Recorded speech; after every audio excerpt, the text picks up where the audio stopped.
The Lady from Shanghai is a strange movie. If you've seen it, you undoubtedly know what I'm talking about.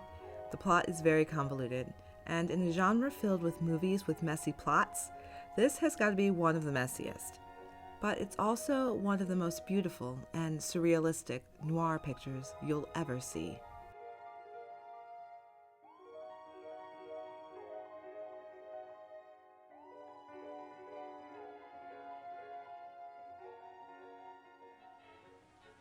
How do you do, ladies and gentlemen? This is Orson Welles. Orson Welles, boy genius, wunderkind, a revolutionary on Broadway. The Mercury Theater, War of the Worlds, Citizen Kane, and The Brain That Captured the Beauty. And all of that before he was 26 years old. Welles' follow-up to his masterpiece, Citizen Kane, The Magnificent Ambersons, was poorly received at the box office. To be fair, the studio butchered it in the editing room, destroyed footage, and treated it like an unwanted stepchild. That's a story that would play out for Welles over the course of his career. Between 1942 and 1946, Welles was really never able to fully articulate his artistic vision on the screen. He was able to co-direct or direct and star in a number of films, including Journey into Fear and The Stranger. It was studio work, and he played by the rules. But when he was allowed to direct The Stranger, and it became a big box office hit, it gave him enough clout to regain creative control over his next project.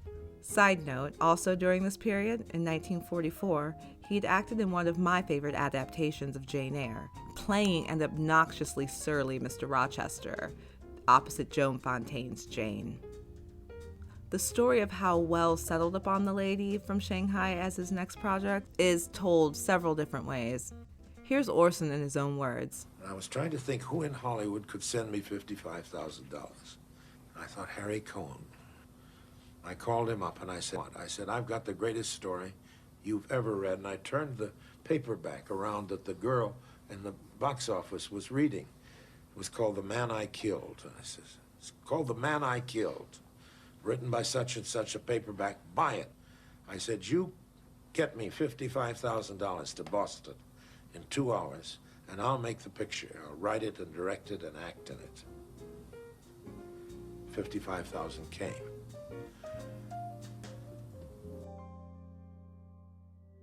The movie was actually filmed in 1946, but not released until 1948. And the ambitious and experimental noir gave Welles his only role as a traditional romantic lead. The movie also co-starred his ex-wife, Rita Hayworth. For her character, the vulnerable but scheming Elsa Bannister, Welles had Hayworth cut off her signature long red locks and dyed her hair platinum blonde. And she looks, wow, amazing. For Welles, Rita was portraying an entirely new type of character, so that needed a new look. He wanted to drop the baggage of her pinup persona that Columbia had cultivated for her. The plot is as convoluted as they come for a noir. Against his better judgment, Michael O'Hara signs on as a crew of Arthur Bannister's yacht, which is sailing to San Francisco. En route, they pick up a man named Grisby, Bannister's law partner. Bannister also has a wife, Rosalie, who appears to like Michael more than her husband. After they dock in Sausalito, a strange plan is proposed by the law partner. $5,000. All you have to do is kill somebody. Who, Mr. Grisby? Particular who I murdered. Good boy. Namely, Grisby wants to fake his own murder so he can disappear without anyone trying to find him. Michael agrees to the scheme because he wants the $5,000 Grisby has offered him so he can run off with Rosalie.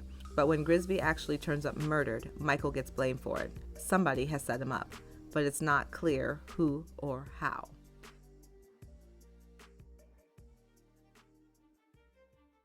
The story takes us from New York, filmed on sets and backlots, to Mexico,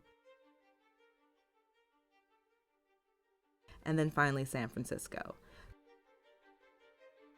The Mexico scenes were filmed almost entirely on location, and in those scenes, Welles' direction has a dreamlike Lost World quality to it. And Hayworth looks breathtakingly beautiful, glowing in white, from her wardrobe to her hair.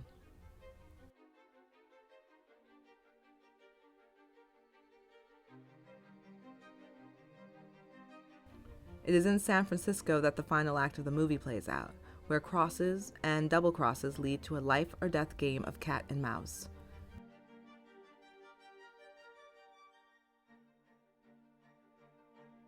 This is not the San Francisco of Hitchcock's Vertigo, a place director John Borman described as soft, romantic, and pastel-shaded, a very beautiful place.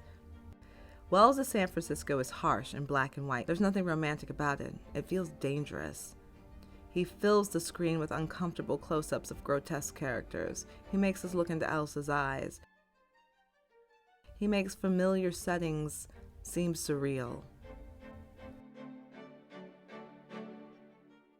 And we follow Mike as he's chased through the streets of San Francisco's Chinatown, as he seeks a way out, a way of survival. And as the pieces fall into place, and he realizes that he's been played for a fool, we reach the finale. In the funhouse. A hall of mirrors, where true intentions are revealed, and greed, love, and deception collide, shattering all illusions, with only one man left standing.